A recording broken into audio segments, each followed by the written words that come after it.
Some bad news from North Africa. The son of Muhammad Gaddafi has been killed by Saif al-Islam Gaddafi has been killed in Libya by four gunmen on February 3rd.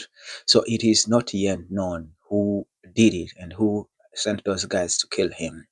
But it's worth reminding that he was needed by ICC, the International Criminal Court, back in 2011. That is when he was needed to be handed to the ICC. But he was sentenced to death in 2015 by the court in his country in Libya, Tripoli.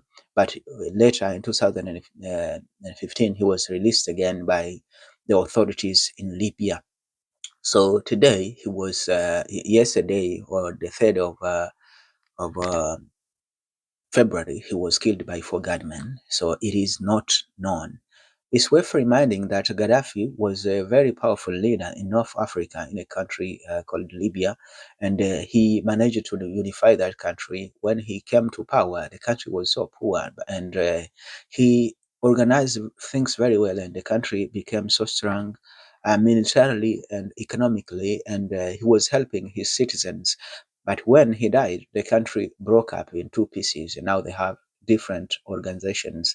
They had organized elections after that, but Saif Islam Gaddafi wanted to be represented as also a candidate to be a president, but the elections were postponed indefinitely because of him. They feared him.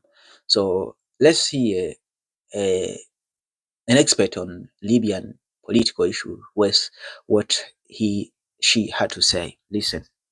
Who joins us from Rome. She's a senior Libya analyst at the International Crisis Group. Claudia, great to have you with us.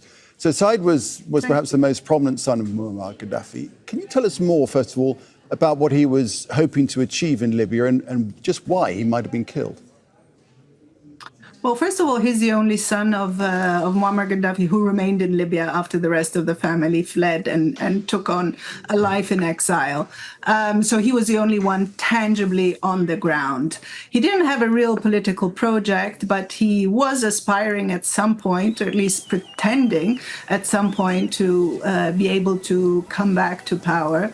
And he was leveraging, I think, the nostalgia that many Libyans felt towards the old regime, also the chaos that the country has fallen into since 2011, the insecurity that people felt. So there was a sizable amount of the population that dreamt and hoped that there could be a return of some form of stability under Saif al-Islam, and they had pinned their hopes on him.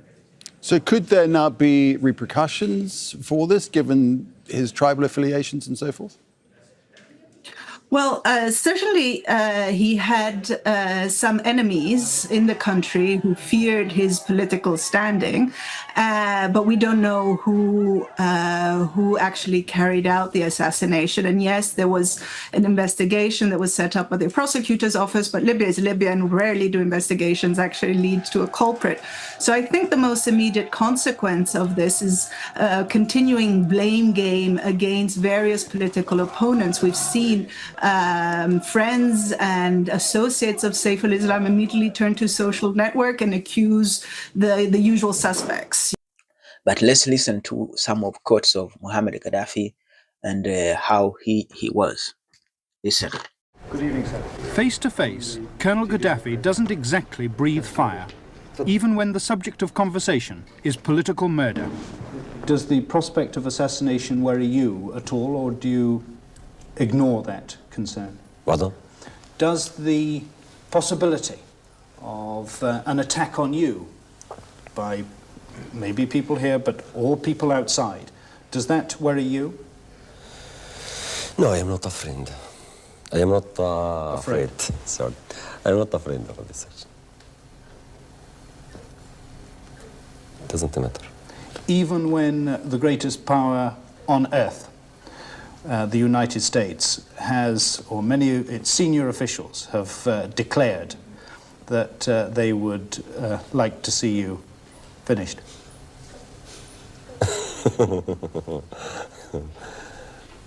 على حال We just see that as part of American terrorist policies, policies which are hostile to the people. Colonel Gaddafi, you know that the allegation, the accusation against you, your government, is that you support, through money, through weapons, but through training in Libya, groups of terrorists ranging from the IRA in our own country to the Italian Red Brigades and so on. Now, that is what people accuse you of. What's your response to that? It is just a propaganda and allegations without any evidence.